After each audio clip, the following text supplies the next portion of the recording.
Welcome to a really special Saturday night, taking it to the nub. Uh, Today is my 66th birthday.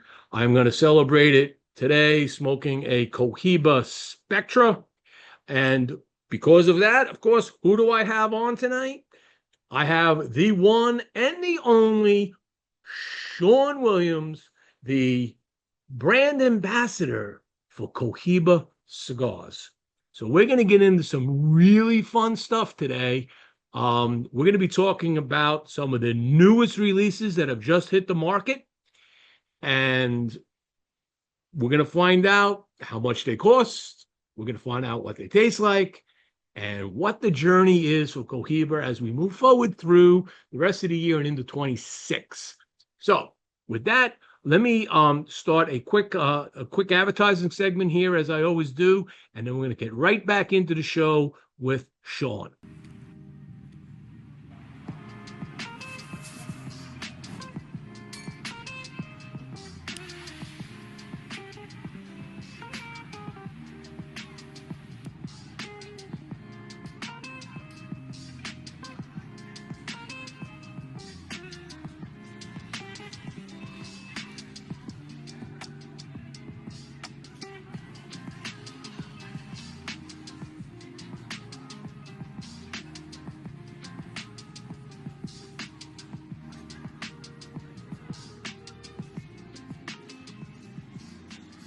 Brought to you by Cuevas Cigars. In the 19th century, Juan Cuevas, Spanish immigrant from Santander, began what was to be a family business which now spans 4 generations. Like others fortunate enough to live and work in Pinar del Rio province of Cuba, Juan commenced cultivating tobacco, turning it into a successful business. Years later, in the Ciabo Valley of the Dominican Republic, Luis Cuevas Sr., Juan Jr.'s son, carried on the family tradition of handcrafting fine cigars in the family's cigar factory, Tabacalera Las Lavas. Today, Luis Sr. is joined by his son Luis Jr. in the manufacturing and sale of premium long filler cigars. So check out Casa Cuevas Cigars at www.casacuevascigars.com and on their Instagram and Facebook channels. Catelli Cigars is back. The past few years brought many questions and changes to the cigar industry. In the wake of all uncertainty, Catelli Cigars decided to take a break and try their hand in the retail side of cigars. With 2 shops under their belt, first Riverside Cigar Bar and now the Catelli Cigar Lounge in Vero Beach, Florida, they are now more educated in the retail and the wholesale sides of the cigar business. During this time, they received many inquiries about their cigars returning to the market. Making the difficult decision to take a break from their brand was eased, knowing that when the time was right, Catelli would be back, and now they are. Catelli is excited to bring their first release, the Catelli Box Air, back to market. The Box Air, a rich box-pressed San Andreas Mexican Maduro with a Nicaraguan binder and filler, come in Box Air's 3 original sizes, Robusto, Toro, and Gordo. You can check out Catelli Cigars at catellicigars.com. And also check out their Facebook and Instagram pages. All right. Let's bring in Sean. And I want to thank all our sponsors for without them, the show's always a little harder to do. But let's get into Cohiba. Brother Sean, how are you doing today? Good, man. How are you? Welcome to Taking It to the Nub. Season Thanks for 6 having me. coming to a close soon. Thanks for having me. And I got so much to talk about with you today. Uh-oh. Uh-oh. Uh-oh. Am I gonna need another cigar, man? I don't know. Before we get into it, yeah, I mean, I'm smoking a Spectre today. What are you smoking? I'm smoking Rubicon, actually. Okay, Damn. so Sean has run out of money, so he's smoking a $9 cigar, and I'm still smoking one of the last of my $150 Spectres. Birthday boy, birthday boy. Yeah, this is my birthday. I saved this special for my birthday because I really enjoyed this cigar, believe it or not. The senior rating was a 96. I'm going to tell you Thank what. you. And Thank you. even down to this point, there is still the issue of this. Okay, my real dig, believe it or not, my real dig on this cigar is that this is too damn hard to get off. You know what? I can't disagree. There's I got to can't be an disagree. instruction booklet that comes with the cigar to tell me I how to can't take the. disagree. I can't disagree. I can't disagree. You I know. can't disagree. But Yeah, other than I'm that, a cigar maker, not a packaging designer though. So yeah, take it yeah, back to the factory. That's all I yeah, know. yeah. And I should know. But the Yeah, I know a guy or a couple of guys. I should probably point those out too. But a lot of times, man, especially with the small projects like that, very very small production. Do it one time and it's done and it's never to be made again. Mhm. You get one shot at it, right? So Yeah, but a lessons lot of going forward, yeah. right? Yeah, which we So learn, right? uh, But any even we get future, samples of this stuff, but even, that's just a small sort of yeah, peek into how it's going to perform a scaled production. So some things you learn the hard way, you know. I had no So I problem with the apologize to people out Rubicon. there that bought the cigar and had some issues with the sleeve coming off. Um, but hopefully you take some solace in knowing that we made the investment in putting the sleeve and putting some thought into the design to try to elevate the unboxing, the unpackaging of the cigar. But we do apologize for the difficulty that some may experience in taking the sleeve off. I've experienced that same difficulty. So, All right, yeah, hey, we're all good. This one, no problem, but it's great. This is a regular production, right? yeah, absolutely, man. It's flying. So yeah. You pairing anything with your cigars today? I'm doing a little tequila. Oh, Very good friend of mine, a little Three Tres Tequila Reposado. So yeah, yeah. I don't know if you can so see that. I picked up a bottle of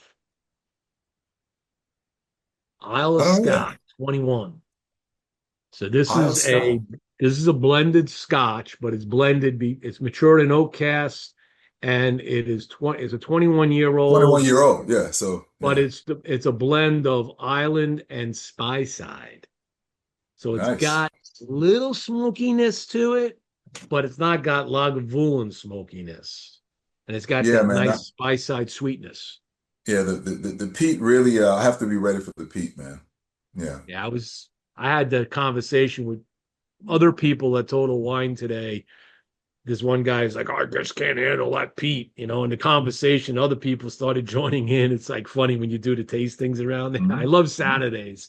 I like to go to Total Wine on Saturday or a Sunday and they do the tastings. I can just Nice, walk nice. around that store 3 times and get my drink on and go home. Right, right. Get your little toasty feeling happening and That's bounce it. out. Yeah, yeah, yeah. That's awesome. Absolutely. Awesome. Absolutely. Well, good. Well, happy birthday once again, man.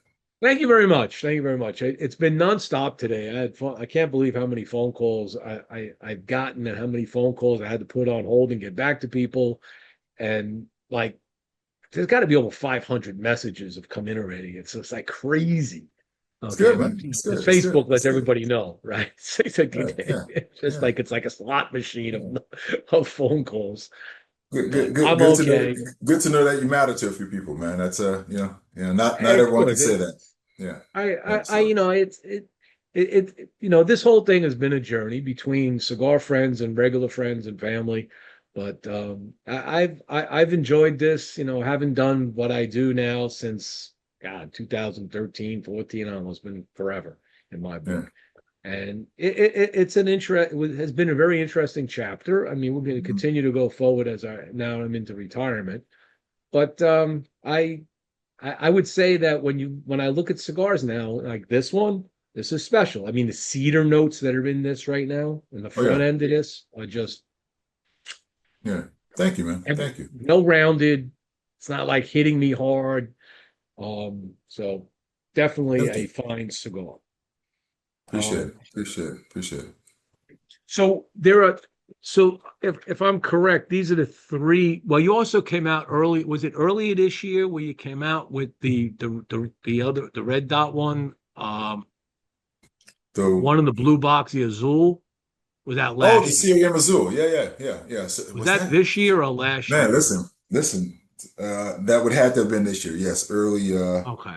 That was like in early in the year, January, sometime February. early spring. Yes, it would have been. Yeah, before Yeah, PCA. it might have even been. Yeah, it would have been probably late February, March, maybe. Yeah, Hmm. Hmm. yeah. So It's those are been the a so that's man. basically four cigars that come out. It was the Spectre, the C8, the Rubicon, and the Azul. Anything else? I missed something. I think five cigars. Let me see. I just so Siriem, Weller. Oh, Weller. I forgot Weller. Yeah, Yes. yeah, yeah. Siriem, Weller, Spectre, Rubicon, five cigars, man. Yeah. Now, the caveat is only one of those cigars is a regular production cigar, which is Rubicon. Yeah, the That we don't do a Rubicon.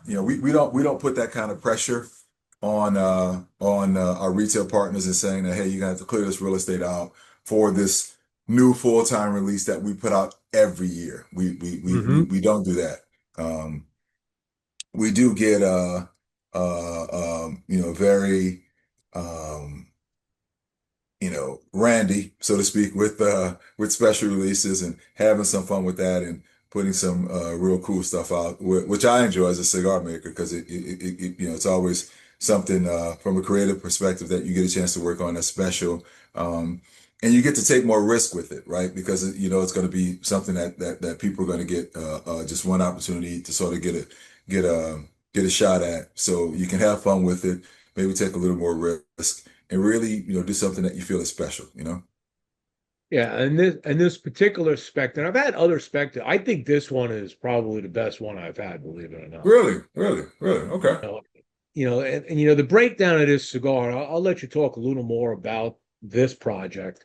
I'll read it off my notes here. So you got a 7-year aged Havana, Connecticut from 2017, Yeah, right? yeah. A Mexican So- San Andreas binder. By the way, I've seen that a lot these days. People putting in, and I'm going to talk to you about that for a second. And then you got a Criollo 98, and from Vuelta Bajo. the Right. Mao Dominican Republic. What is that? That's just our farms in Mile. It's sort of a laboratory of sorts, man. The company's been working for years just trying to bring stuff out of there. I remember when I got into the business, I launched my first cigar back in spring, summer 2006, so 20 years ago almost. And Criollo 98 out of Nicaragua was a big, big leaf at the time. And it's been an interesting process to sort of take that strand and get it to grow in a healthy fashion, in a fulsome fashion out of the DR. And that's what Mao has, that particular farm that was really, um, you know, uh, they concentrated on there just to try to bring these different varietals out. Also work on wrap relief. As you know, I'm sure wrap relief is not easy to grow out of the DR. So this is just a sort of an exploratory, sort of experimental, plot of land that the STG has out there, and the guys are constantly working on bringing interesting varietals out. One of which is Criollo 98 out of the DR, which is like a unicorn. Um, but also that Havana, Connecticut, from 2017. That's super special. The last time that, at least in the Cohiba family, that wrapper has been used was on the Commodore, which predates my time here with the brand.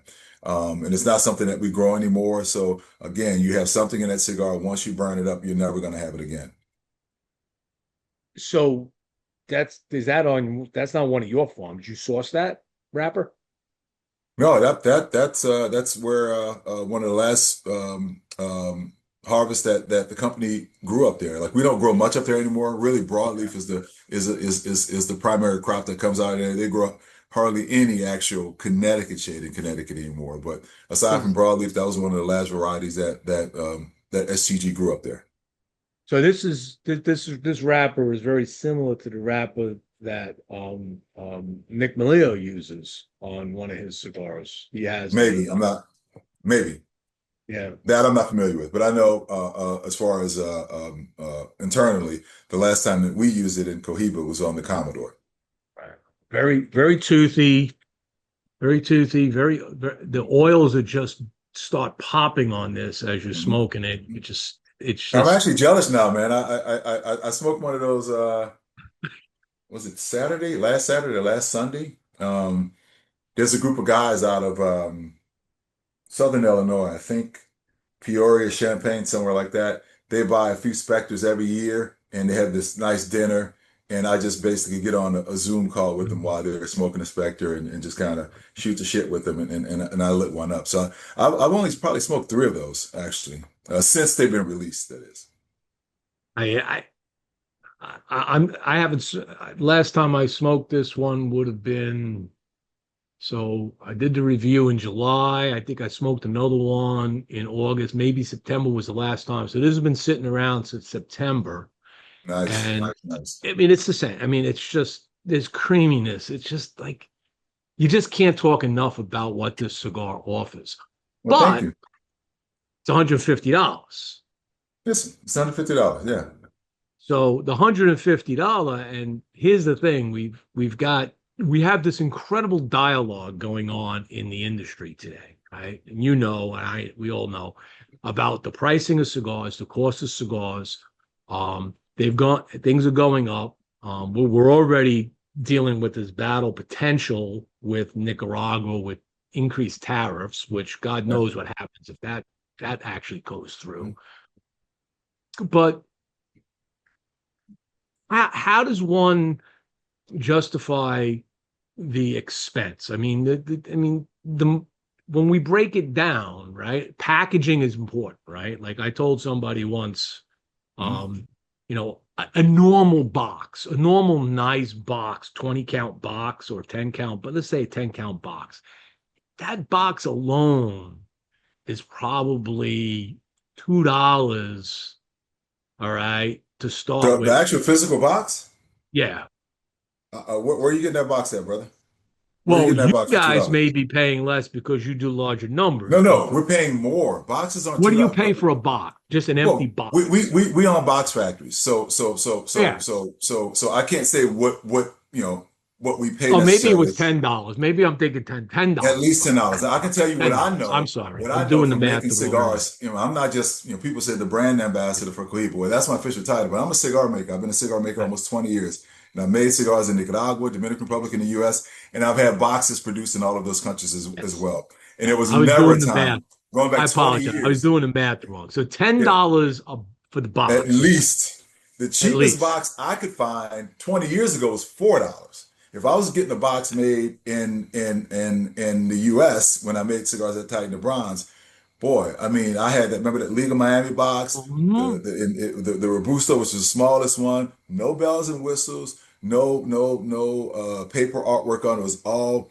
cliched, all burn art, slide top, the cheapest box I can get. And back then, this would have been 2010, so 15 years ago, that box was $8. Okay. That box now, I would imagine, with Miguel would cost $12. Okay. Yeah, So so let's just yeah, say yeah, let's put it at $10. So at a minimum. Yeah. people have to recognize that at $10, if I have a 10 count box at $10, A you would dollar, think that's a a dollar a dollar for the cigar. cigar. Yeah, But the yeah. dollar a cigar is going into the It's two cost of the dollars on the cigar. shelves. It's $2 on the shelves. Whoa. It's two to the retailer, four to the Mm, consumer. mm, mm, So it adds mhm. $4 to the cigar.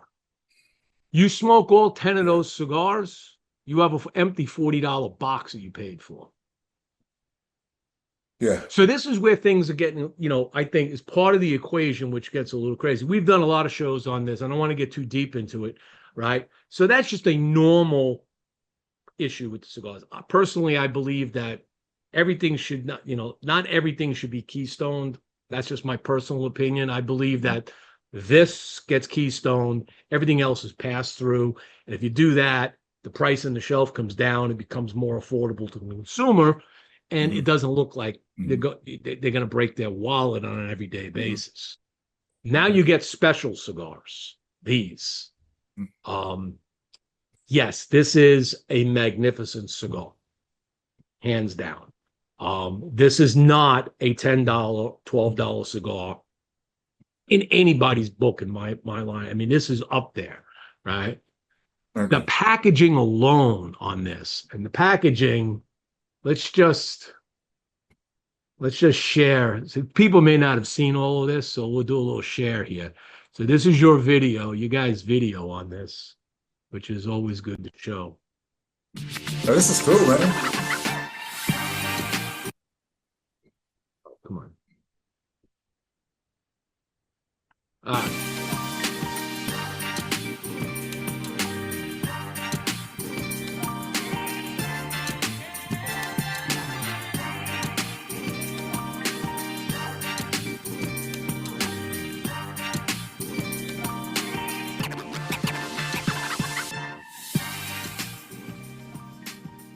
So that packaging, just looking at it and having friends of mine that are woodworkers and others, I mean, that is not a box. So I don't know if you could, what does something like that cost empty? I can't say, but Okay. I will be candid with you. It would have cost, well, we anticipated it costing a little less than it actually finally cost, because there were certain taxes that were put in place that weren't in place when we started production of the packaging last year. And I don't want to get into any. Okay, that's fair. You know, Yeah. but the packaging obviously Just like the possible problem that we're going to have with another tax for Nicaraguan products, that'll whatever, that's affected a number of things. So it actually delayed the release of Spectre, but at some point we got to put it out. And ultimately, you know, we eat some of the costs, but the reality is, you know, you got to pass on some of that cost to the consumer, regardless of to what someone tells you. Ultimately, the consumer pays the tax. Of course, we know this. We're We're on the same page on that one. Yeah, we'll take a haircut a little bit. I mean, but business is business, man. You got to be honest. Especially, it's not like we don't just wake up, you know, the day after we release a Spectre and start working on it. We literally, when you see Spectre packaging, we've been working for years on Spectre packaging. You know, for future releases. There's agencies involved. We do some internal design as well. We have some sort of internal teams compete with agencies on it. And that's important because, as you say, this is not just a cigar. I get it that, oh, you know, you're paying for packaging. Well, yeah, you are paying for packaging to a degree, and that's not to be dismissive of it. But this is something, there's only a few hundred boxes that's made, has tobacco that you know goes back at a minimum of 7 years. It has varieties of tobacco in there that exclusive to what we do and grow, that, you know, our agronomists have been working on creating for a number of years. And it's a capsule in time. It is a collectible piece. It's meant to be a collectible piece. So you want to put it in something that speaks to that and that you want to keep around, right? You don't want to smoke the cigars and it's a box that, you know, that sits down and somebody wants to take it and make a purse or a clock, that's fine. But this is not that. You know, the packaging, we want to try as best we can to have the package live so it can be a part of the experience. And if you decide you're going to smoke these cigars, one this year, one next year, or save them, you want it in packaging that really sort of represents that type of commitment. So packaging costs a little bit more, that loads into the price. But when you talk about why things cost what they cost and so forth, yeah, I mean, do people have flexibility maybe in the price? Of course. But when it comes down to me and to us internally, it's time and material, right? How much time goes into cultivating, aging, developing the tobacco? How much time goes into developing the packaging? And also, what are the actual materials? What is the actual variety of tobacco that you've invested this time and this energy into? What are the materials that you've invested into the packaging? When you talk about, you know, all of the movement in the packaging, it's actually it's wood, it's not acrylic. You know, you got the magnetic closings, you got the case in the middle, you got the individual tubes. You know, there's design work that goes into that, and we want it to be something that is stunning because we want the experience to be stunning, and we want you to hold on to it. Let's be So honest. when you sell that to a retailer, Does the re does the retailer sell these individually normally, or Yeah, they some sell? do. Yeah, yeah, some do, and that's obviously totally up to the retailer. Um, but when you sell them individually, this is where the rub comes in, right? Especially this year when you have the 10 individual tubes, you have this incredible, blossoming package, and you have the cigar carry case in the middle. If you sell them individually, who gets the packaging and the carry case in the middle? So is it the Louis the 13th concept? The last person to buy the cigar gets the rest of the package? I would like to poll retailers to see how they handle that. Maybe that's it. Maybe that's it. Maybe you got a guy come along and there's two or three left, and he's like, "Yeah, I want the packages. Let me get the last two or three." Maybe that's the way it works. But Maybe. it's up to the retailer. However they feel works for them. You have in some instances where they could sell the whole thing to one person, but they may want to hold it so that multiple people can get the experience of trying a cigar. So there's different reasons why they do it. If it was me, my inclination would be to sell it as a whole unit, you know, so that one person really gets the fulsome experience of all the components. Right. But people choose to sell it however they want. Yeah. Okay. Now, how long, just out of curiosity, how long did these sit aging before they were packaged? Oh God. It's Because different it every tastes like year. it's been sitting around for a And little bit. these are aged a little bit longer, as I said, because we were holding up on bringing the packaging Uh, over.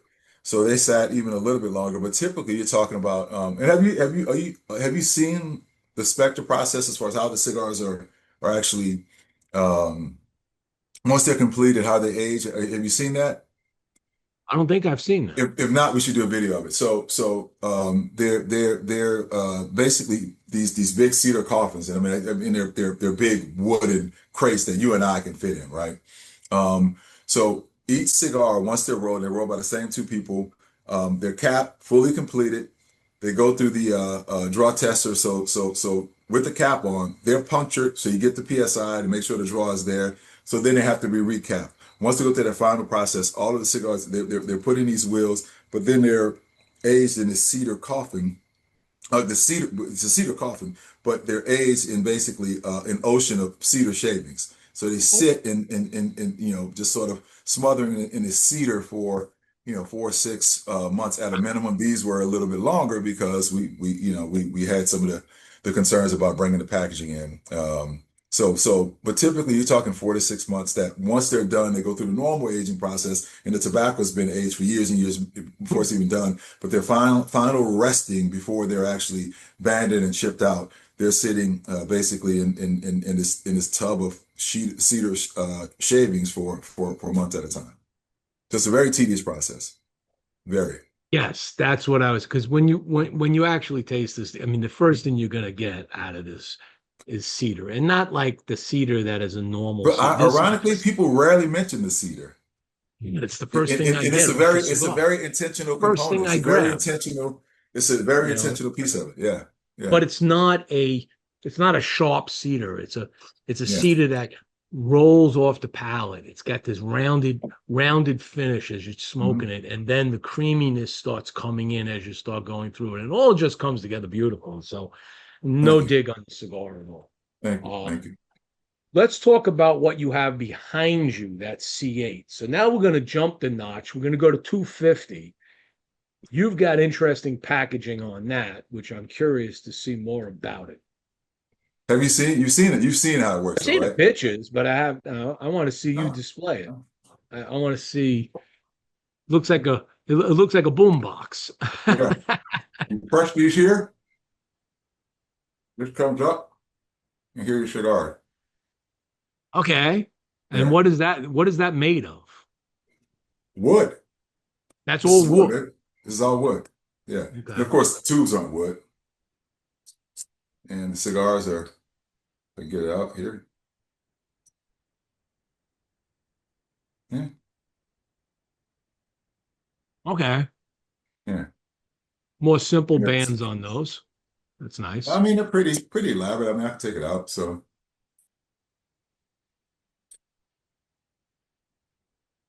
I don't know why I'm showing this cigar. This is not a cigar that more people will even see or get. So Okay. Yeah. Nice. And that is that a holographic gold band on it? Yeah, with Cohiba lettering, Hmm. really inlaid. You can't really see it, but Right. yeah, yeah. And of course you got the Spectre aging stamp on the back, Aging Tercios, which is one of the few things that we do that's not done anymore, at least in any broad scale, you know. Hmm. So now this is out the cellophane, so I'm gonna have to smoke this one at some point. You're gonna have to Thanks, give Joe. that to somebody. You know what? I think someone's having a birthday today, right? Anyway, the so that cigar, God, what is going on? Trying to explain. That cigar has a blend. What's the blend on that now? So that one has another rare leaf that we use. I'm not gonna say a rare leaf that we use. This leaf is rarely used as a wrapper. It's Jalapa. Jalapa from 2017, 2018. So you're talking God, that's got to be 7, 8 year old that's Jalapa got to be wrapper. sweet as honey, man. Yeah, it's very, very, very bright. I mean, I have not smoked final productions yet. But as we were making it, of course, I smoked it through. So it has sort of a caramel overlay to it. It doesn't come through like when you think about it. It has a lot of has Matafina, Jalapa, and Esteli under the hood. Has a broadleaf binder. The broadleaf binder is from 2018, 2019. The Matafina, the Jalapa, the Esteli, they're all 4 or 5 year old. And I can probably just cheat code and look at it and see, but it tells you the specific vintages for every single leaf, similar to what you would get in wine vintages, right?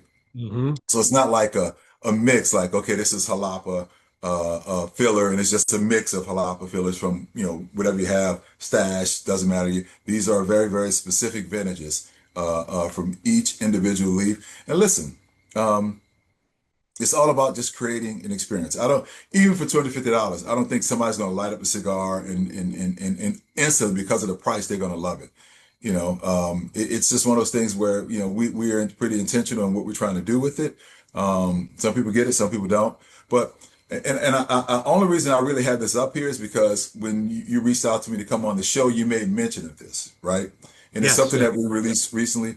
But normally I wouldn't even talk about this. I mean, for no other reason. This is actually a duty free, and I put in quotes exclusive because it's not solely exclusive, but this project was done only one time before, and it was done for duty free before COVID. Mm. So it's an international exclusive that people going through JFK or LAX or other big international airports, duty free, not even on the shelves necessarily. There's a customer population that shops very actively in duty free, and they look for rare things that they can't get. So this is something a project we made for duty free years ago. And when we did it before, we got a lot of clamoring from some of our bigger retailers and some of our sales guys saying, hey, we would like a couple of them for our territory at least. So this year we were kind of intentional when we made this is for duty free. Again, this is for international markets that buy in international airports. We made a few available for the market, but we're talking 250 units made. Just to give you an example, I was just up in DC doing events up there. I got back yesterday, and our sales rep in DC, who covers all of Virginia, all of Maryland, all of DC, and a sliver of Delaware, he has 5 of these boxes available for his entire territory. I was in And you only Vegas did last how week. many? 250 total? Yeah, he only has 5 boxes that Okay. he can sell in 2.5 states. The sales guy I was at the Big Smoke last week, so Jared, a guy out there who covers New Mexico, Arizona, and Nevada. He only has 4 boxes. So this Wow. is not something that's going to be, and this is only something that we made. And of the 5 that we sold that's available in the DMV, one retailer bought 2 alone, right? So this is very, very, very sort of targeted audience, very specific. This is not something everybody's going to want to take into the shop. Certainly not something everybody's going to want to buy. But this was made for a certain audience.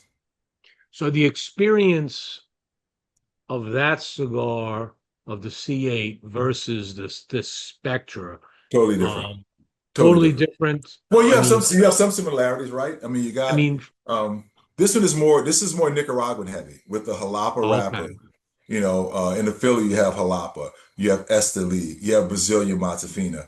That one, I mean, it's you got the Havana, Connecticut, which is the Havana seed grown in Connecticut. To me, it's more of a Dominican centric profile. You got that sweetness under there. You got some of the Honduran tobacco that brings it through, but it's really when you talk about the Criollo 98, you talk about the Vuelta Bajo, it's a different profile. And that's one of the things that really am proud of about what we do. We don't have any cigars that taste alike. You're not gonna smoke Right. across the range of anything we've ever made. Oh, this tastes like it's just not. Mhm. That's by design. They're all different experiences. Whether you dig them or not, they're all different experiences. So then we drop the price now. We go to the Rubicon, Yeah. and I've got my notes. I have to put this review out this week. I like this cigar. I I very like it. much Smoke like. it. Yeah, I yeah, yeah. very much like this cigar. This cigar here comes in three different vitolas. You got a box press Robusto, you Which got is a my Toro, favorite. Yeah. and a Gigante. Now I did smoke the Toro, Hmm. and I because I purchased some Toros when they first came out at his and Yeah. hers here in Cocoa Village, and I liked it. But then I got these in the mail, The Robusto.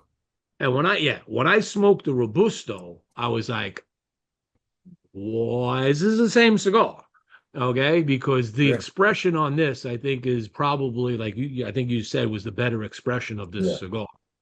Better to you and I, but to somebody Mm. else that may not be the case, and that's okay. That's why we make different. And I tell people, like someone tells me, "Oh, I smoked this cigar in I don't know Toro, whatever," and they're gonna reach for it, and they really love it, and whatever that vitola is, but they try to grab it in another one. It's like, listen, just understand, if you're getting the cigar in another vitola, you're saying you're basically trying this cigar again because it's not going to be the same experience.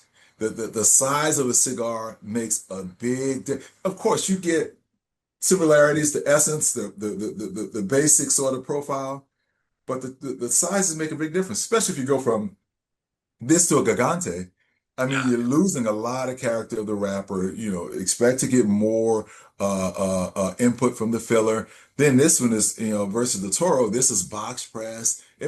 All that makes a difference, man. So again, those things are intentional. You and I like the Robusto better, but there are guys I've talked to. Oh, I love the Gigante, and that maybe it's a value play. The Gigante, what MSRP 9 and change. So maybe to Mhm. them, it's like it's all the same tobacco, it's all the same components. You're getting more of it for just $1 more. So maybe that comes. Who knows? But there's a reason you make cigars in different sizes. There's a reason you make different cigars. So the experience is supposed to be different. Now, if you take the Spectre and the C8 out of the equation, um, what would you say your current average price is in your portfolio? Average price for Cohibas, man. We realistically we'd be talking in the low 20s. Because if you Low talk about, 20s. this cigar is sub $10, right? Cohiba Blue is, I would think, somewhere around 12, 13. Okay. Riviera is in the high teens, 16, 17. Then you get into a pretty crowded range with Connecticut, Red Dot, and Black. And then from there, the next step up as far as regular production price will be the Royale. It's in the high 20s. But again, that has a jalapa wrapper, one of only two cigars we make it down in Honduras. It's a little more expensive to make it. So if you sort of crowd that in just based on what we have in that $19 to $22 range, I think, low 20s, say on average 20-ish. But man, the taxes, from state to state are Yeah, so. yeah, that's all another It's crazy. I hate telling me, and I do events all over. Guys, hey, where's the cigar cost? So I'm standing in a retail. I'm like, I don't know what the tax rate is in Maryland versus Virginia versus so forth. So So this cigar is one of your lowest price cigars. it is the lowest price cigar. Yeah, The lowest price cigar that you have in the yeah, market. yeah. You came out with in the same year that came out with these very expensive cigars. All right. I will say this cigar, and the review will talk about it, but I've smoked enough of these to say that the first two-thirds of this cigar are phenomenal. The last third, I felt it kind of faded. I wanted a little more growth, a little more development, and it kind of like faded a little. And it was like, okay, but you know what? In my own mind, I said, hey, you know what? For 850 or whatever it is, I got plenty of cigar for 850, and the last bit I'm okay with. But whereas this develops down to the nub, right? I mean, to the point where like you just got to take out one of these little bad boys and just stick it. It's like, smoking it because it's like phenomenal in its Thank you. flavor. Yeah. Yeah. Um, so by coming out with a cigar like the Rubicon, Mhm. which is the lowest price cigar, like you said, is there are you looking at an expanding marketplace here now? Are you trying to bring in new Cohiba smokers because that group can't afford the $20-$30 cigars all the time, and this Yeah, is it? listen, so Or if the it Cohiba guy is giving them something that's less expensive, that they're not always smoking the most expensive cigars. I mean, what's the yeah, plan? I don't know if I don't know if it's like here we want to bring in new smokers. Of course, you want to bring in new smokers, but it's not even about that. It's more that you don't want to alienate any smokers, right? Like, I Right. mean, this is a camaraderie. This is something, and I've had this conversation before. You find very few things on the face of the earth that connects people like cigars across race, economics, religion, politics. You go to a cigar shop, it's all there, man, and everybody talks. It may get a little heated, but you know what? We're gonna enjoy a cigar. So it's not so much necessarily about, hey, we want to make sure we throw some chum in the water to get this. We don't want to alienate. We want everybody to be able to enjoy the experience that we enjoy, right? Um, and I don't think it's a crazy thing to say, hey, we need to have an approachable option for people. Let's be real. I mean, cigar smoking is not a poor man's game. It's a working man's game though, right? So so It so you want the guy that's working hard for his dollar. We have the moniker experience luxury, and I really believe that cigars are affordable luxury. So if we have the capacity, being as big a company as we are, General Cigar, STG, the largest premium cigar company in the world, our own factories in Nicaragua, Dominican Republic, Honduras, and contract factory, we make a lot of cigars. We have a lot of access to material. So when we get the opportunity to do something like this, it only makes sense that we say, hey, let's expand the tent. Let's make sure that anybody who wants to smoke a Cohiba, if you're into smoking cigars, there's not a reason from a cost standpoint that you shouldn't be able to enjoy a Cohiba. So how are these selling these Rubicons? Because I know where I Dude, am, they're flying off the they're shelf. they're flying everywhere, like everywhere. It's crazy. It's crazy. Yeah, yeah. I mean, and I figured they would be received well and get a lot of movement, but yeah, they're flying, man. Yeah. So that's, you're doing a volume level on this, making a good margin Well, on the it's volume. like a daily driver, right? I mean, they're car guys will have collectibles or rare cars and things that they don't bring out during certain times of the year. But you want to have something that you can run around every day, man. And this is and that's sort of been a miss for us because guys that are into Cohiba, they work Cohiba into their rotation of cigars, but Right. not a lot of guys really can or do necessarily work Cohiba into their everyday rotation of cigars, and I understand that, right? So this is a cigar that if you're a guy that smokes multiple cigars a day, this is a cigar realistically that could be in your daily rotation of cigars if you if Absolutely. you if you like it, right? Yeah. So yeah, It's definitely in my rotation. I mean, there you go. I know where to get them, and that's a good thing. And I Especially in enjoy Florida, you don't have a cigar tax, right? that. Is no cigar tax in Florida. It's straight up MSRP, brother. It's a That's beautiful crazy, man. thing. So for you, yeah, Yeah. man. So this cigar is $8.49. I mean, if there's maybe there's a local sales tax, but it's $8.49. Yep. Yeah.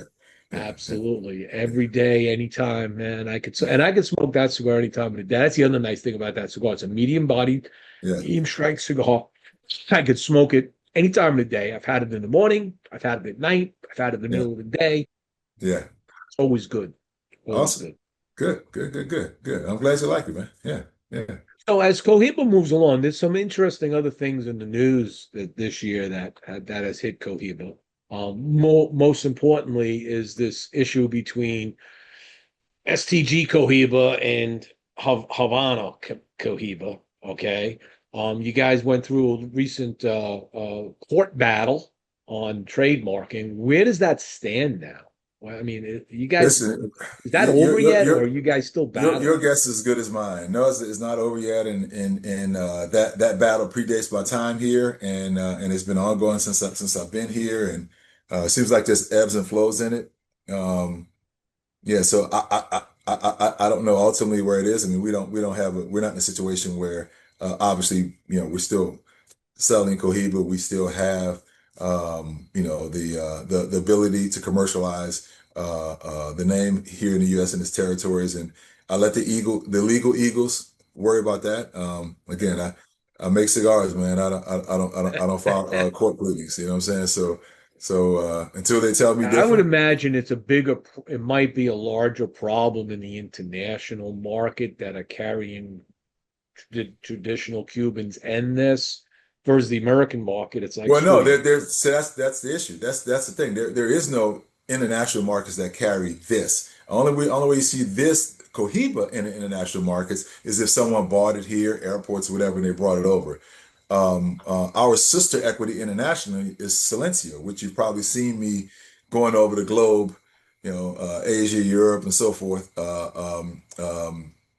Promoting Silencio. So that's our sister equity internationally. So that's the red dot connective tissue. So you've seen the red dot all over the world, but outside of U.S. territories, our brand is Silencio. Sort of like, Oh, I you know, see. yeah, if you're on the West Coast, you have Carl's Jr. You get over here, it's Hardee's, but it's all the same. You know what I mean? Or Rallies and Checkers. Kind of, sort of like that. Yeah.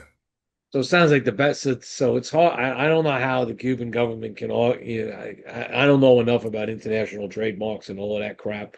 But in the end, this is America, and we're consuming these here, and we can't get them anyway. So it's That's my thinking.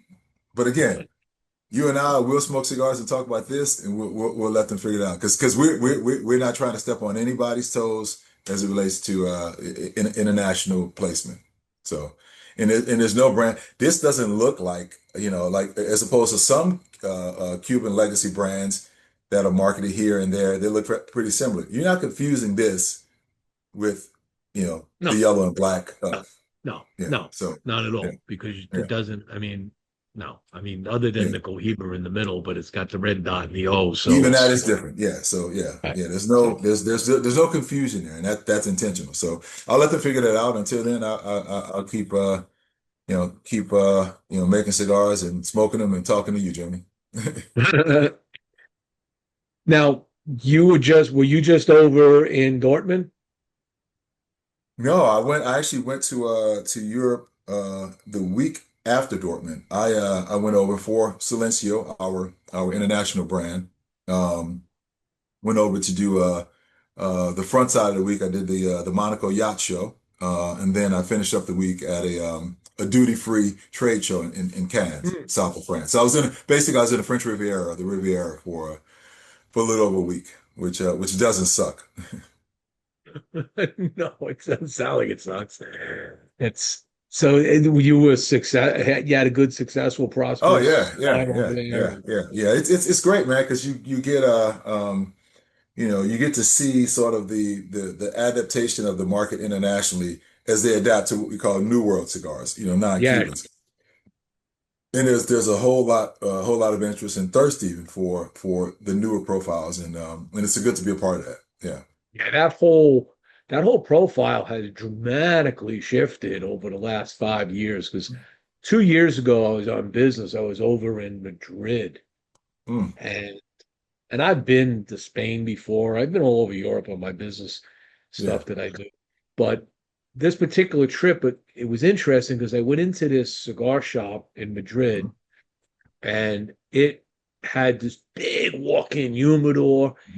And if you closed your eyes and reopened once you walked in a humidor, you would swear you were in an American humidor because it was all New World cigars. There's everything. Everything we love was in this humidor. Yeah. In the very back of the humidor was a section, literally was 2 feet by 2 feet. That was the Cuban section. This is in Spain. Okay. Yeah. Tiny little space. 90% of the boxes were practically empty. And when I asked, and what were the prices? okay, I'll get to that in a second.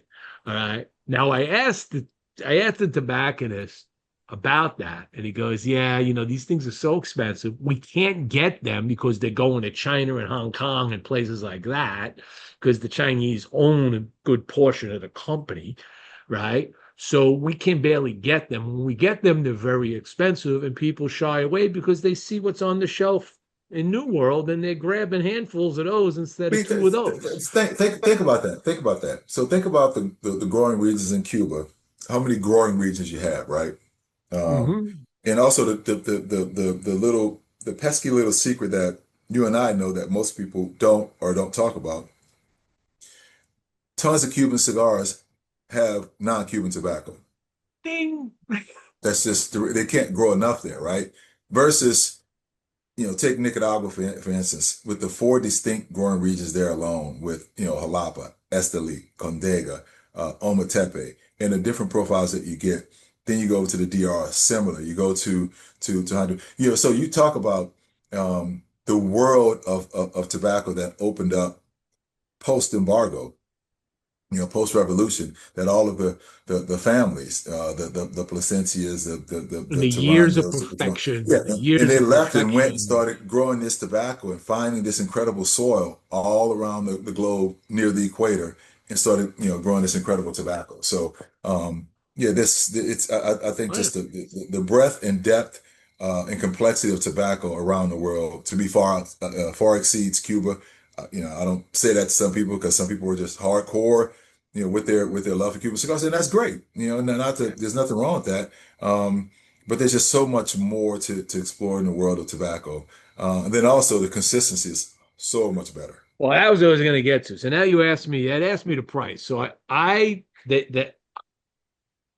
I've had more than my fair share of Cuban cigars in my life because I lived in Germany for a year, and I would go to like the Casa del Habano's house in Nuremberg where I was living, and I was getting as legit can be. So I Yeah. know the profiles, I know the cigars, I know what I expected, right? So I haven't one of my all-time favorite Cubans is a Monte Cristo #2 or a Monte Cristo #4. I actually like the 4 a lot too, but the Okay. 2, the Torpedo, right? Always loved that cigar. So I'm buying some cigars. He turned me on to some stuff that we don't even will barely have in the States Yeah. that I was able to get my hands on. I was like, that's cool. I actually got a Drew Estate there that's only sold over there, which was amazing. Okay. I didn't Cool. even Yeah. know that. Talked to Jonathan about it. He goes, "Oh, where'd you get that?" I said, Yeah. "Ooh." But that Cohiba, I think, was 35 euros. Okay. Okay. Which wasn't bad, but this is 2 years ago before this crazy pricing Yeah. went. So that was escalated because I used to get them for $12 back 10 years ago, right? So Wow. we're at Okay. Yeah. 35 euros. So I said, you know what? I haven't had one of these in a long time. I'm in a legit shop. I know what this is about. So I get one of those. And across the street is a cafe, outside seating area. It was in the spring. It was a beautiful day, right? Yeah. Beautiful evening, I should say. Yeah. I walk across the street after getting my stuff. I sit down at this little table. I get myself a nice piece of cake, and I get a double espresso, and I'm clipped a cigar, and I'm tasting it in. Yeah, this is Cuban. I know, right? And I'm sitting there and I'm lighting it up, and I'm like, I'm ready, man, to send the next hour and a half people watching, eating my cake and drinking my espresso. The I know where you're first going, but go ahead. Yeah. the first inch or so was like, yes, I missed this a little bit, Okay. right? Okay. After the inch, it went right off the rails. it just started burning like crap. I had to keep putting the flame to it. It tasted like garbage at that point. And I'm like going, yeah, this is the problem. I thought you were going to say it's plugged. That's the most common Oh, issue. this one Yeah. wasn't plugged. It just ran off the rails. Mm, Okay. And yeah. I'm just like, so I actually literally put it out, reached in my bag, pulled out one of these New World cigars, fired it up, and I was like, this is perfect. Everything's beautiful now. There you go. There you go. Well, And I'm like, yeah, yeah, guys, yeah. At least you travel with cigars, so you know yeah. I mean, you never caught short. and in today's market, I bet you that Monty 2 is probably closer to even I don't know if it's $100 yet, but I know they went way up in price. Oof. Yeah, I mean, when I So was in Asia, I couldn't believe the prices. And it seems like they're all stratified to Hong Kong pricing, which is really, yeah, hmm yeah. hmm yeah, so So, that just drove me crazy. And at that point, it was at that moment I completely sweared off ever going and getting another Cuban cigar. I don't know if you need to be that extreme with it, right? I mean, it's like we No, I'm smoke going to cigars, be that. I'm going to be that extreme, okay? Because I'm going to go back a few years earlier when I was in Germany, when I left, the last day I was there, I went to the shop. The guy, everybody knew me in there.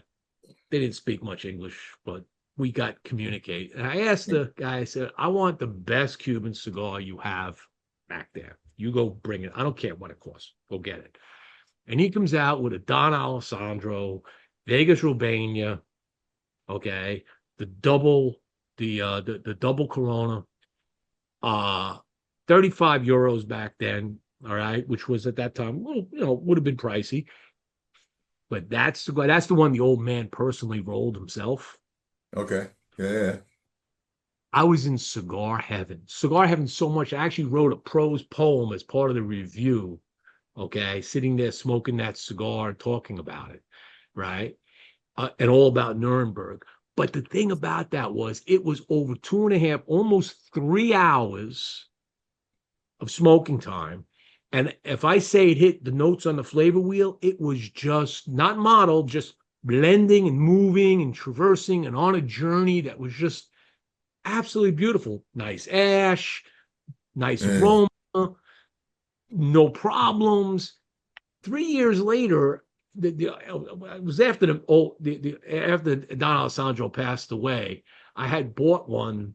I forget where I was in Europe. I had bought one, and it was not the same cigar. Of course, it was. I mean, the old man Yeah. rolled out himself, but Yeah. still, I just got this thing. Was like, I don't know, man. They've got quality control issues. All right, Yeah, that's and mainly the problem. yeah, yeah. That's my biggest sort of issue with the cigars. I mean, draw testers are a common fixture in most Yeah, cigar factories that you and I would interact with. That's a unicorn in Cuba. So yeah, yeah, they don't use that, yeah, right? yeah. So, To give, but good man. Well, I'm glad you've experienced the range of what we have at least. You know what I mean? Now, where is 26 bringing us with Cohiba? I mean, we're coming up to the end of 25. We got another trade show coming up just a few short months. Yeah, man, Uh, crazy. Yeah, yeah. what's So on we're the getting ready, agenda? so there's a few special releases that the market has come to expect that we're always working on. We're working on next year's Cerium release, the next year's Weller release, and next year's Spectre release. We're a little bit further behind on that than I would like at this point, but those are the things that we know that as far as special releases, those are always going to be there. Um, we repackaged Royale last year, and I guess that started hitting the shelves earlier this year. So we're gonna have to, show that some love, give it some attention, and it's going to deserve a reintroduction. We don't Hmm. have any regular productions scheduled to be released last year, which I can take a breath on that because this year was busy, very very busy. One, one, Um, put so out looking once. forward to the standard special releases that we do, Cerium, Weller, Spectre. Um, Reintroducing the market to Royale And yeah, and also going to the show, we've been doing an alternating thing. Last year was Forge, this year it'll be General Cigar. So I'll be at the show with the brand and so forth. So yeah, man, just looking forward to a semi-normal year. As far as things that we control, and we'll see. Yeah, yeah. So where is your schedule taking you from now to the end of the year? Are you slowing it down or do you speed up now as you get I towards the literally holiday? have one free day on my one free week on my calendar, which is the second week of December, and I'm pretty sure that that won't stay that way. So, but I'm traveling every day, every week, aside from, of course, Thanksgiving week. Mhm. But I'm traveling even the week of Christmas. I have Wow. something I'm doing in Vegas on the 23rd of December. So I'm taking the red eye back, and I'm landing Christmas Eve morning. And then I shut it down for a little bit, but my calendar is already booked into March, man. So because then we got to know, we do Super Bowl every year. We got an activation around the Grammys, so that all that's in January.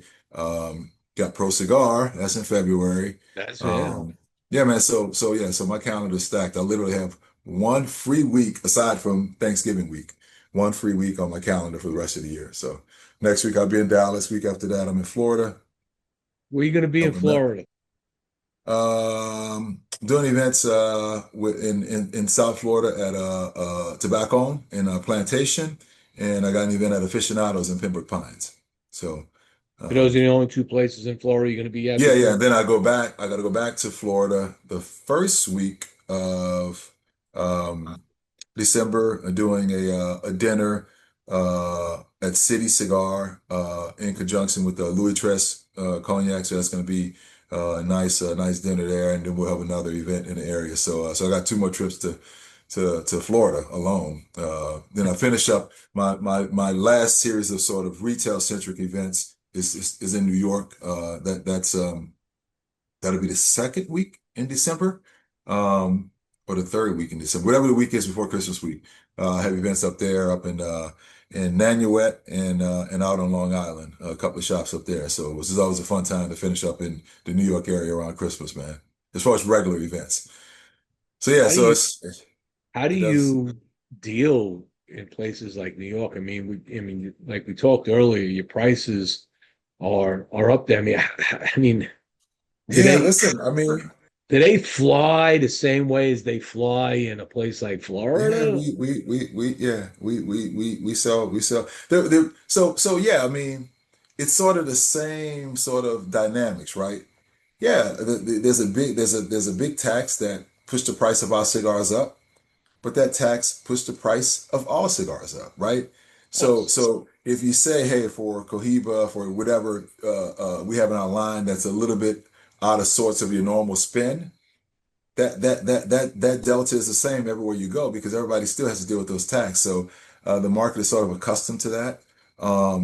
Now, guys save their powder a little bit for some of the bigger ticket things up there, but like if a guy's on Spectre, we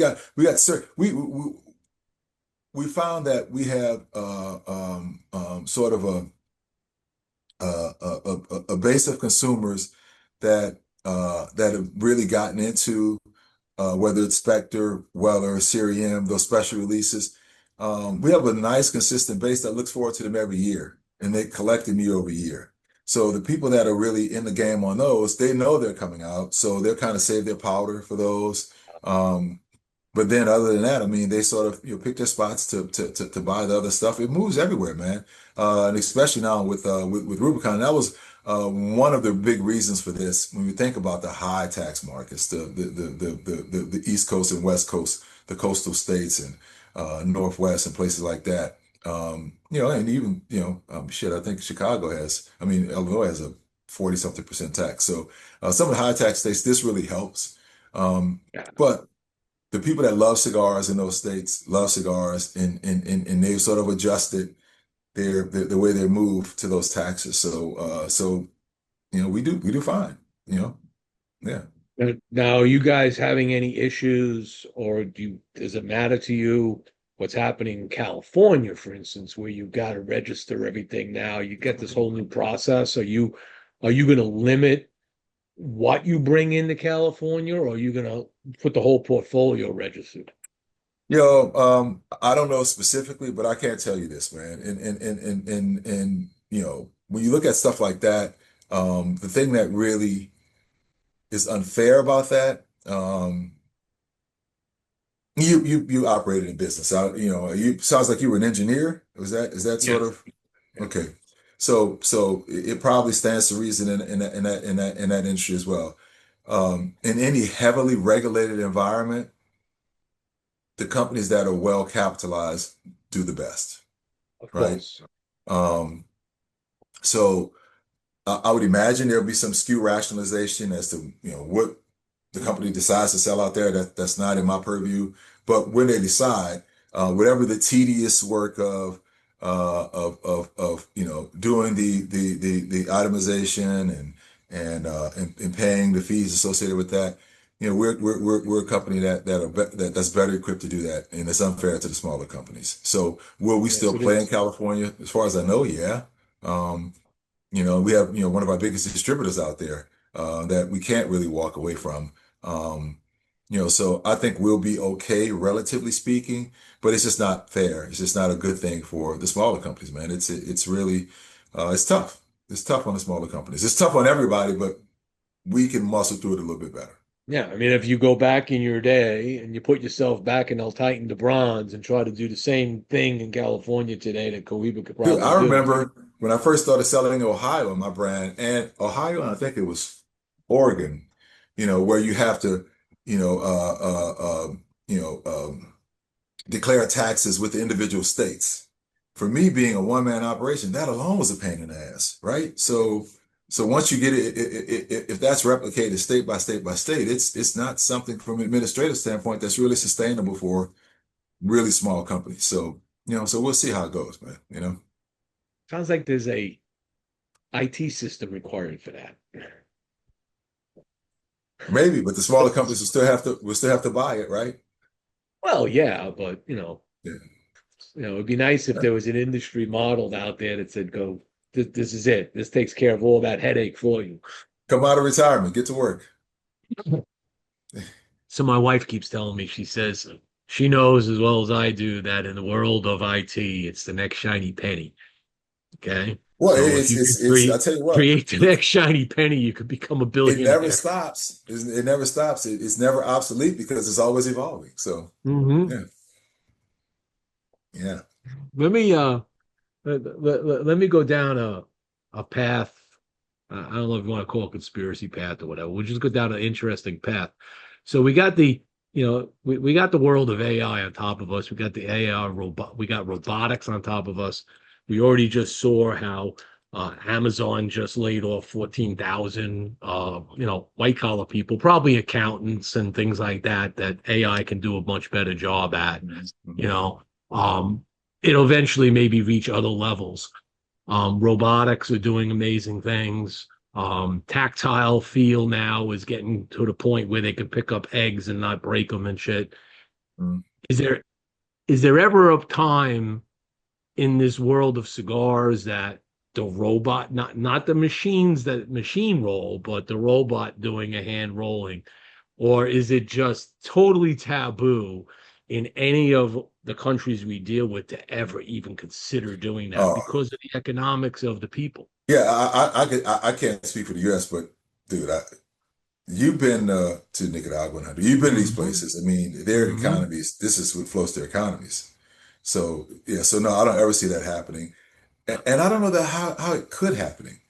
It's so, I mean, I literally roll cigars here in my house, right? And it's such an intricate process. I don't know how you get, even with the most tactile roll, I don't know how you get to a point where robots can roll hand rolled cigars. I can't even imagine how that's possible.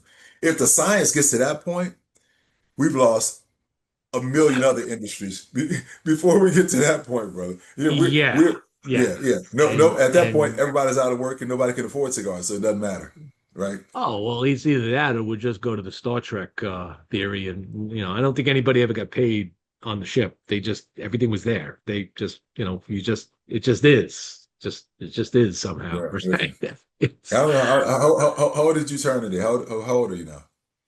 I've just turned 66. Okay, you got me about, I'm 55, I'm 11 years old. You look great, by the way, man. You're doing good. Thank you. Yeah, I so, feel great. I feel yeah, yeah, relaxed. yeah, Just came yeah, back from the doctor yesterday, and yeah. as much as he tells me to stop the cigars, I have a 172. I have a 127 over 73. So it's like, Doc, you want what? What? What do you want me to do? If I stop this, my blood pressure will go up.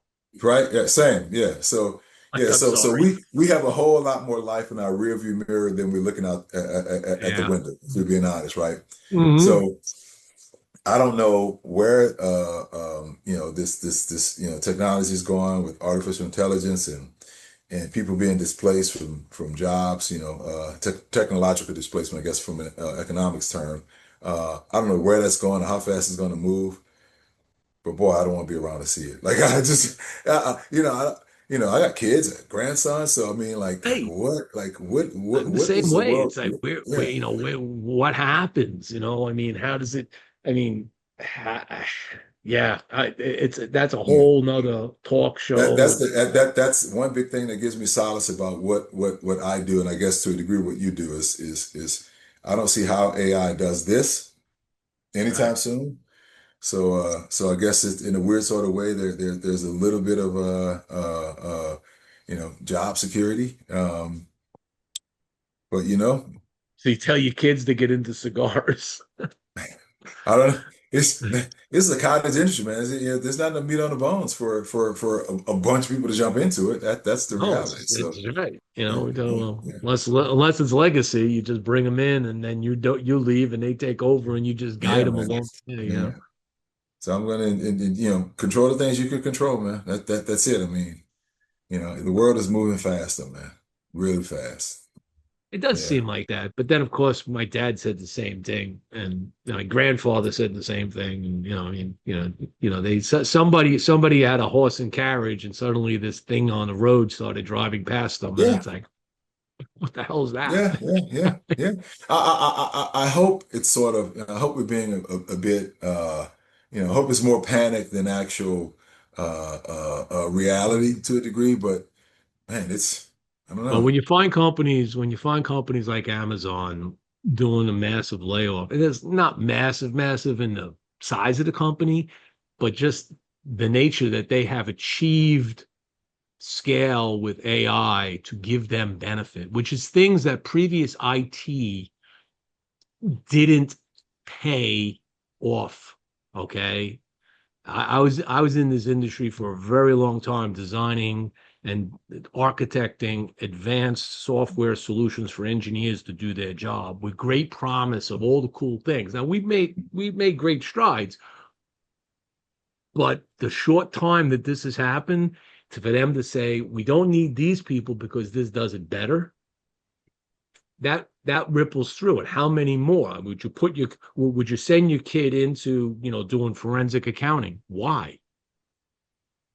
Why would you have forensic accounting? The I mean, freaking there are major law firms now that are getting rid of paralegals and low-level attorneys yeah. because yeah, yeah. My daughter's So an when you think attorney. about that, man, it's yeah, yeah, Oh yeah, yeah. she's the same way. She's My daughter's an attorney, and there is literally, she'll sit there with Chat GPT and ask it questions, and not that it's driving the Yeah. answer, but it's And giving her. you have to cross-reference it and check it, but it still Yes. gives you it roadmaps a lot of what you have to do, man. It It's gives yeah. you stuff that you would have to wait for somebody to go find for you and bring to you, as opposed to now you got a whole bunch of this you can look at. You say, okay, now maybe you could tell somebody, now go a little deeper on this, and maybe AI can't do that. Hmm. I mean, the Japanese just came out with I don't know if there's a robot system that they have that they were talking about. And what's shocking is robots we think of as these machines that do things for us. Hmm. Say you got a household robot. Household robot's going to cook your breakfast, do your Hmm. dishes, load the refrigerator, right? But it makes a mistake, Hmm. breaks the egg, okay? Overcooks the steak, right? So it learns. You got to teach it, right? It's like a child, right? You can teach it. The difference between that and just teaching a single person is that once you teach that robot something and correct its misbehavior and what it did, It's that goes flawless. into the cloud, and every robot of that generation, okay, let's say LG's making robots, all those LG robots download that information on a regular basis, and they all get more intelligent. They put your head around that for a second. And now just project that out a number of years and how fast they're going to share their knowledge with each other robot so that they are all that much more intelligent. Yeah. That, to me, is the dystopian world that we're looking at, which scares me as a technologist. This scares the daylights out. Oh, it, I'm on the slow the AI thing down. I'm on yeah. that side of the scientists and engineers. Go, yeah, calm down here. Yeah, We no, don't have the answer for the ramifications. That's the problem. it's good. Just looking at a lot of the feeds that you get on social media now. Like I see people posting pictures of people, and I was like, it's not. They're used to be Photoshop, but now they're AI enhanced. Or You can they're tell the posting difference. pictures of people saying things. And there's an R&B artist right now who's actually charting, and she's totally AI. I mean, That's yeah, just man. It's no, again, man. It's it becomes a it frightening moment. it scares the hell out of me. You know, I cannot lie. But what do you do, right? Like, yeah, well, yeah, let's have answers. You look at the ramifications, right? As an engineer, I always look at Murphy's law. That's the first thing I know. Anything to go wrong will go wrong at the worst possible moment, right? And you have to think like that. So when you have this, any technology, you say, okay, this is great. Look at all the great stuff it's going to do. Well, what are the bad things that could come out of that? And how do you, and you may not be able to stop that, but you got to be ready for it and say, how do I handle it? Right? It's the gotta same be able to thing, get up there. Yeah, it's the same thing like, we can get into the ridiculous argument of global warming, human thing. Forget all of that. Forget all of that. Because the bottom line is, yes, the climate's warming. Yes, the seas are showing some rise. What are we doing for the future to protect ourselves against what is happening? We're not going to stop it because we've already that ship has sailed. All right. So how do mhm. we protect the humans from the differences of things happen? What happens if it gets too hot and suddenly you're not growing crops? What do you do? Is anybody thinking about that now, or they're just kicking that can down the road and saying, don't worry, we'll deal with that when we get there? No, you won't, No, well, because no, no. Again, we don't. You and I maybe can have a certain conversation, amongst ourselves that may not resonate with a lot of other people. But my big concern is, protecting humans from climate change.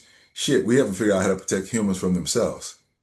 forget that. And therein lies the problem, man. So. Um, Yeah. Yeah, that's another show for another time, brother.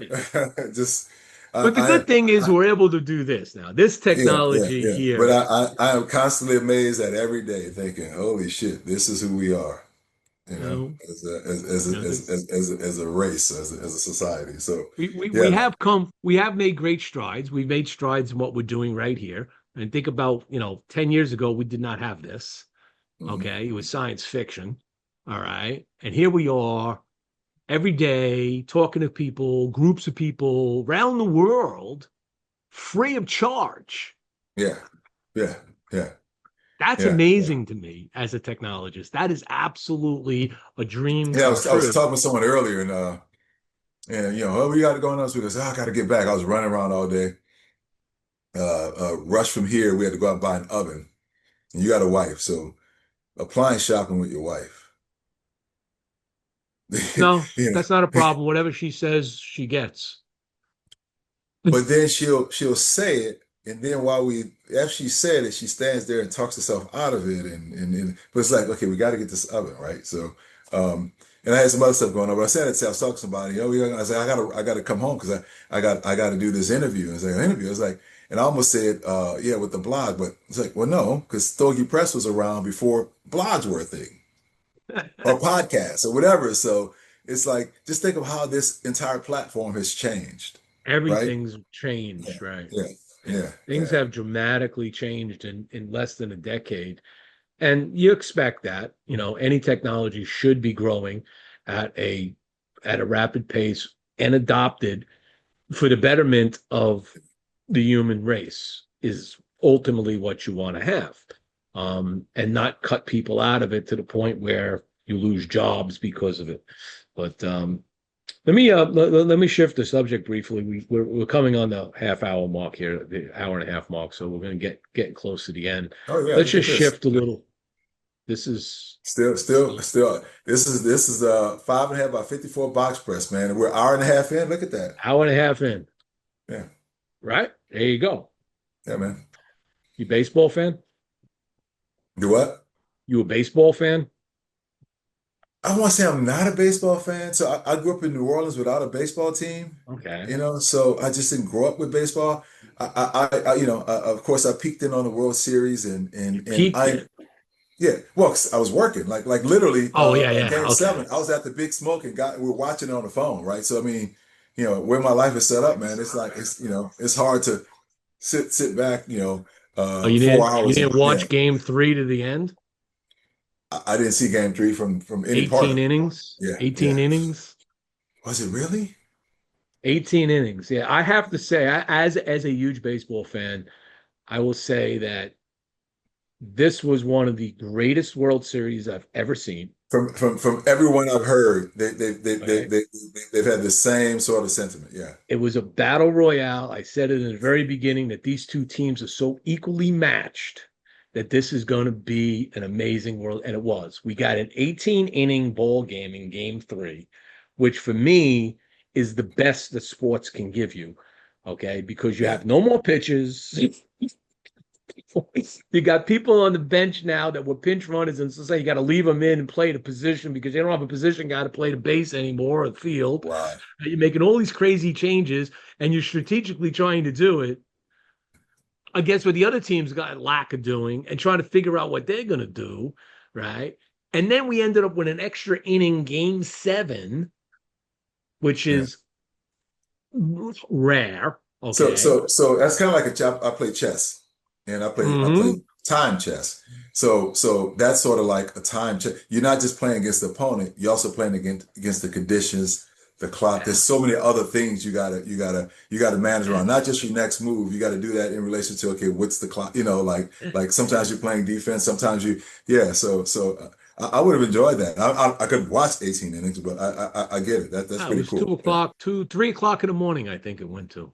Can you Yeah. And, imagine the and the problem players? is when you get into any extra inning game, and if you're a baseball fan like me, you get into an extra inning ball game, you're like, okay, you went 9 innings, it's tied up, we're going to go into inning number 10. Now, the new rules in baseball, other than the World Series, other than postseason, is they put the guy on second base, which I don't like. Okay. Because they try to end the game fast. All you need is a pop fly, a deep fly ball, and he could tag up twice and come back home and score. I don't like that. But in the World Series, you don't have that, right? So you get this dynamic of strategy to where an average 9 inning game you can manage. You start going extra innings and you're sitting there, and you're like, okay, we're in inning 10. Okay. We okay, tied up. Okay, we're going to 11. And you're thinking to yourself, okay, a little bit, I'm going to go to sleep. I'm not going to fire up another cigar. It's midnight. It's after midnight, right? Probably not going to fire another cigar up. This game's going to be over in the next inning. Before you know it, it's 3 o'clock in the morning. You're into 18 innings. You're in two And you solid wish you games. lit that cigar up. And you wish you lit the cigar earlier and just carried it through, And all of postseason was spectacular. All these games were great. I mean, the Yankee Red Sox, these games were exactly what baseball fans, I think, wanted to see. Beautiful. To carry this game, which everybody poo-poos that are non-baseball fans. I'm like going, once you get into it, you understand it. But No, I've never gone to a baseball game and not had a phenomenal time. Like when I go, I probably once every couple of years I actually go, to a game, and I always have an incredible time being at a game like this. Like that's it's an that's amazing a time. completely different experience than watching it on a TV tube. Absolutely. Yeah, yeah. So I dig it. You college football guy? Oh, of course. Yeah, yeah. Who's your team? Well, I mean, I play football at Grambling, so Grambling is always my first team. But as Right. far as Power Five, LSU, man. LSU, LSU? rough season now. I Yeah, you think got a rough season. yeah, they should be coming on against Alabama here if it hasn't kicked off Yeah. already. Yeah. Yeah, unfortunately, like I mentioned pre-show, I'm a Canes fan, and unfortunately, they came out firing on all eight cylinders, and they did what they do every year and just blew it. They blew it. They blew their chances. Yeah, They yeah, suck. yeah. I'm Oh, and pissed off. they backed up the Brinks truck to get Beck, man. So He's yeah. got one more year if he doesn't, and because his performance this year now, he ain't going in no draft this year. Nobody's Mm, gonna. They're looking at him going. He threw like God. He had to throw at least 6 or 7 interceptions already. All mm. right, 3 in 1 game. I mean, that's not the guy you want on an NFL team. He had Yeah, the yeah, opportunity to be, a Heisman guy if he did it right. He was yeah, starting yeah, right, and he just yeah. and then he Yes. blames everybody else. That's the problem I didn't like about it. I don't like about him Oh now. wow, I haven't picked that up. Really? Press conferences, his answer is always not him. This guy didn't get the call right. And I'm like, going, you can't do that as a quarterback. You have to take the fall. No, You got to take the absolutely hit cannot for the do. team. It's Absolutely my cannot fault. do that. Yeah, I miscommunicated. That's all you got absolutely, to say. absolutely, And your team will get absolutely. behind you, even though they know they fucked up. Yeah. Your Or team you will be say, behind hey, you. we have to do a lot of things better, starting with me, right? I mean, yeah, Exactly. yeah, Many, yeah. many ways to Absolutely, handle that question. He didn't handle those right. And that just absolutely. turned me off to him. I said, come on, this kid, I'm sorry. You can't do Wow. that. Wow. Okay. Yeah, I had been seeing the pressers and stuff like that. So yeah. Yes, Wow. you got to see some of them. You can watch some clips of this kid talking. Oh Yeah, wow. he needs a little polishing. So anyway, I know you want to go watch a game. It's on the ending. I'm going to give you the last word, and we'll go. Oh, thanks for having me on, man. I mean, we don't get to do this, so No, we don't I'm get to glad you do this reached enough. out. Glad you had me on, and I'll be back on anytime you want me. Yeah, man. But and I appreciate you sort of kind of jumping into things right away because you get those questions about the wide range of prices in cigars in general, and specifically with Cohiba, and and questioning why, you know, at least from our standpoint, why certain things cost what they cost versus others. And hopefully we, had an opportunity to talk about that and I could sort of, let people see behind the curtain a little bit. I err on the side of transparency. It's a lot of components that go into it, That's right. from the tobacco to the time it takes it to cultivate, grow, age, time the cigars take to put together. Packaging is a big part of it. We don't shrink away from that. We take a lot of pride in that. That's a part of the experience. And cigars are just that, man. I mean, people choose to spend this hour and a half or 2 hours, however they want. But what that experience looks like to them and what it feels like to them and what they want to really get out of it, that's all a personal preference. But from our standpoint, we want it to be a special experience, and especially if somebody's spending some pretty big coin on a product. We believe that the packaging should stand up to that, and it should be a part of something that lives on far after the initial experience. So, we don't shrink away from that. Hopefully, people find there's something within a range that fits them, whether it's something that's super celebratory or super rare or something that they're going to smoke every day. They can rest assured that we have incredible tobacco. There's a lot of thought that goes into it. I have a saying, I don't expect everybody to like everything we put out. There's a reason we make different cigars. Hopefully something jives with your palate. It's not your job to make yourselves like our cigars. It's our job to make cigars that you like. So we're just going to keep making cigars and hopefully you find something that hits a stride with you, man. That's it. So I appreciate the time to talk about it. And I like how you expressed it. And you probably might want to throw that into your marketing. That the earlier part of the comment where you said whether you like to have something special, rare in your pointing, or every day, because again, you've introduced the everyday Cohiba. All right. And I think that's an important message to get out, that this is not a cheap cigar. It's an Absolutely inexpensive not. No, cigar. man. No. Okay. This But it's is made yeah. with quality, Yeah. flavor. People are going to immensely enjoy this cigar. And I can't wait to write the review on it because I will buy more of these. Thank you, man. Thank you. So again, happy birthday, man, I should probably send you a nice birthday gift. It's okay. Anyway, Let's talk offline.